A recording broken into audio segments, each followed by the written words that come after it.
अगर आप यहाँ पे बिटसेट 2026 के सेकंड अटेम्प्ट में अपने स्कोर को एक अच्छा खासा बूस्ट देना चाहते हैं तो यहाँ पे एक चीज जो कि सबसे ज्यादा आपके लिए इंपॉर्टेंट रहेगी वो है ऑल्टरनेटिव मेथड्स। आपको पता रहना चाहिए कि क्वेश्चंस में हम जो है किस तरीके से स्मार्टली अप्रोच कर सकते हैं और ये चीज आपको किस तरीके से हेल्प कर सकती है। लेट्स से कि अगर आपका फर्स्ट अटेम्प्ट के अंदर काफी कम स्कोर बना था तो अभी सेकंड अटेम्प्ट के अंदर आप कट ऑफ क्लियर कर सकते हो, क्योंकि जब हमारे अटेम्प्ट्स यहाँ पे मैक्सिमम रहेंगे तो एक प्रोबेबिलिटी बढ़ जाती है कि हमारा स्कोर भी अच्छा आए, गिवन दैट कि आपकी एक्यूरेसी अच्छी रहती है।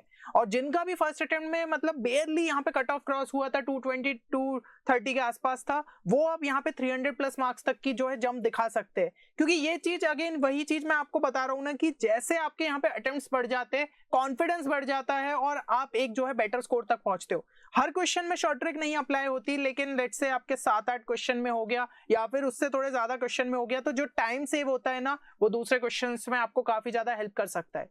अब जैसे कि ये क्वेश्चन आपको जो है फर्स्ट अटेम्प्ट के अंदर ही देखने को मिला था, mean deviation of first 100 natural number about it's mean. अब जो जनरली स्टूडेंट्स का अप्रोच रहता है वो एक तो स्टैटिस्टिक्स को उतने अच्छे से देखते नहीं, जबकि आपको मेरे हिसाब से फर्स्ट अटेम्प्ट में ये चीज पता चल गई होगी। स्टैटिस्टिक्स जैसा आपका चैप्टर हो गया, एलपीपी हो गया, मैथमेटिकल रीजनिंग हो गया, इन सब का भी अपना वेटेज था भाई। यहाँ पे आपके फर्स्ट अटेम्प्ट के अंदर किसी शिफ्ट में बहुत ज्यादा क्वेश्चंस पूछ लिए गए थे, तो ऐसे चैप्टर्स को छोड़ के नहीं जाना है। अब मीन डेविएशन की यहाँ पे बात हो रही थी तो आपका सिंपल सा फॉर्मूला यहाँ पे अप्लाई होना था कि एक्स बार माइनस एक्स आई, ठीक है, डिवाइडेड बाय एन, है ना। तो ये बेसिकली क्या होता है, ये आपका यहाँ पे मीन हो जाता है और ये आपके जो भी एक एक ऑब्जर्वेशन है तो डिफरेंस लेते जाएंगे। मतलब कि हमने यहाँ पे जो है एब्सोल्यूट डेविएशन निकाल लिया और उसको जो है समेशन लेने के बाद डिवाइड बाय एन कर लेंगे। अब यहाँ पे जो है मीन आपका क्या हो जाएगा 100 नेचुरल नंबर्स का, तो वो मेरे हिसाब से आपको पता रहना चाहिए कि 100 प्लस 1/2 होता है ना। तो ये आपका कितना आ जाएगा 50.5। अब इसके बाद स्टूडेंट क्या करेंगे कि एक एक ऑब्जर्वेशन से माइनस कर रहे हैं तो हमारे ऑब्जर्वेशन क्या रहेंगे 1 से लेकर जो है 100 तक। फिर इसके अंदर आप ऑब्जर्व करेंगे 50.5 माइनस 1 तो ये आ गया 49.5। फिर यहाँ पे जो है माइनस किया तो 48.5 और आखिरी में भी जब यहाँ पे 100 से माइनस करोगे तो 100 में से जो है 50.5 माइनस किया तो वो भी 49.5 आएगा, क्योंकि यहाँ पे हम एब्सोल्यूट वैल्यू को कंसीडर करते हैं। और सिमिलरली यहाँ पे 48.5 तो आप देखोगे कि यहाँ पे टर्म्स जो है आपके ट्वाइस हो रहा है, तो 2 इंटू जो है पर्टिकुलर आपकी यहाँ पे सीरीज बनेगी वो एपी रहेगी। यहाँ पे सम ऑफ एपी का जो है फॉर्मूला लगा के आप सॉल्व करते हुए आंसर तक पहुंचोगे। पर ये सब जो है लंबा मेथड है, बिटसेट जैसी एग्जाम में हमें इस तरीके से नहीं करना था, बल्कि यहाँ पे एक डायरेक्ट रिजल्ट रहता है जो कि अगर आप याद रख लो तो आपका काफी ज्यादा टाइम सेव हो जाता। सिंपल सा जो है आगे भी अगर क्वेश्चन आता है तो कम से कम आपको ये चीज क्लियर रहेगी। तो यहाँ पे n² / 4n जो है आपका फॉर्मूला रहता है मीन डेविएशन का। ये कब वैलिड रहता है, जब आपका n जो है दैट इज इवन, ठीक है, इवन जब है तो ये आपका फॉर्मूला होगा। और n² - 1/4n जो है आपका हो जाता है जब n आपका यहाँ पे ऑड हो, ठीक है। तो इस तरीके से जो है आप मीन डेविएशन निकाल सकते हो और first 10 natural number about it's mean.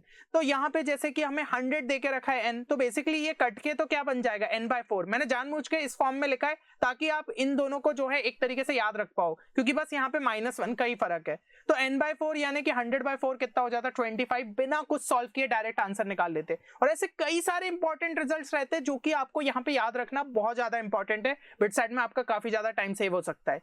अब देखिए हमारे पास जो टाइम रह गया है ना उसमें इधर उधर भागने से कुछ नहीं होगा, बल्कि स्ट्रक्चर्ड तरीके से चीजों को करना पड़ेगा। ऐसी कई तरीके के इंपॉर्टेंट रिजल्ट्स और शॉर्ट ट्रिक्स आपको समझनी होगी, तो वो सब आपको हमारे बिटसेट 2026 क्रैश कोर्स में देखने को मिल जाएंगे, जो कि स्पेशली सेकंड अटेम्प्ट के हिसाब से डिजाइन किया गया है। आप बहुत आराम से इसे सेकंड अटेम्प्ट के पहले कंप्लीट कर सकते। सभी सब्जेक्ट के वीडियो लेक्चर्स मिल जाते और एक्सक्लूसिव शॉर्ट ट्रिक्स आपको मैथ्स के अंदर स्पेशली बताई गई है। डीपीपीस में काफी रेलिवेंट प्रॉब्लम्स और कुछ तो आपके फर्स्ट अटेम्प्ट के शिफ्ट्स में रिपीट हुए थे, शॉर्ट नोट्स मिल जाते और 10 मॉक टेस्ट तो है ही, साथ ही साथ 5 एक्स्ट्रा मॉक टेस्ट मिल जाते based on the first attempt data. तो बहुत ही ज्यादा रेलेवेंट चीजें आपको यहाँ पे देखने को मिलती है। और आज यहाँ पे एक स्पेशल डिस्काउंट कूपन कोड है विच इज बिट्स मैजिक, जिसको अप्लाई करके कोर्स आपको केवल 3499 में देखने को मिलेगा। तो तुरंत ही वेबसाइट पे विजिट करके आप कोर्स में एनरोल कर सकते हैं। बाकी कोई भी क्वेरी है तो you can call us at this number.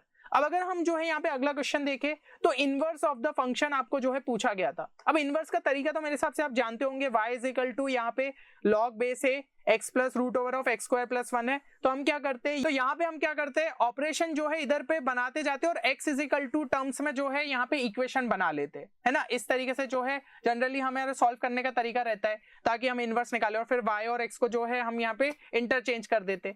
लेकिन ये मेथड भी इस टाइप के क्वेश्चंस में आपका लंबा हो सकता है। आप बेटर तरीका यहाँ पे समझिए कि क्या होगा। इनवर्स के बारे में अपन को जो है कुछ चीजें यहाँ पे समझ में आनी चाहिए। जो हमारा एक्चुअल फंक्शन है उसकी कुछ यहाँ पे डोमेन और रेंज होगी, उसकी कुछ यहाँ पे डोमेन और रेंज होगी, ठीक है, ये समझ रहे। इसको लेट से टिक कह देते और इसको जो है क्रॉस कह देते।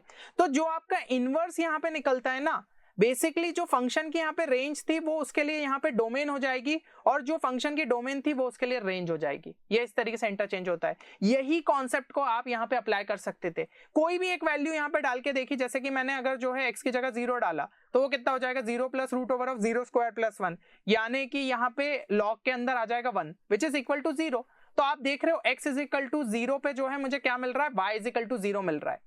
इसका मतलब अब ये जो y इज इक्वल टू 0 जो कि पर्टिकुलरली अभी इसके लिए रेंज थी, अब जो है इनवर्स के लिए क्या हो जाएगी, डोमेन। तो इनवर्स वाला जो भी आपका यहाँ पे आंसर होगा उसमें जब हम x इक्वल टू 0 डालेंगे तो definitely y is equal to 0 मिलना चाहिए, क्योंकि डोमेन और रेंज इंटरचेंज हुई लेकिन आपकी वैल्यूज तो आपको सेम मिल रही है। आ रही है चीज समझ में। तो ऑप्शंस को अगर मैं ध्यान से देखूं, x इज इक्वल टू 0 डालूं तो ये मुझे 0 दे रहा है, ये मुझे 0 नहीं दे रहा है। और फिर यहाँ पे ऑप्शन सी क्या दिया है, defined for x greater than 0। अरे भैया x इज इक्वल टू 0 पे तो अपन चेक कर ही रहे, तो ऐसी कोई कंडीशन थोड़ी अपन को जो है देखने को मिलेगी।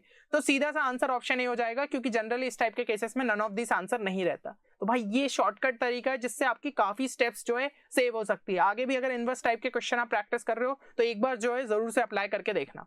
चलो अगली चीज यहाँ पे देखें, line makes angle alpha beta gamma with the coordinate axis if alpha plus beta is equal to pi by 2। तो इसकी वैल्यू हमें जो है बतानी है।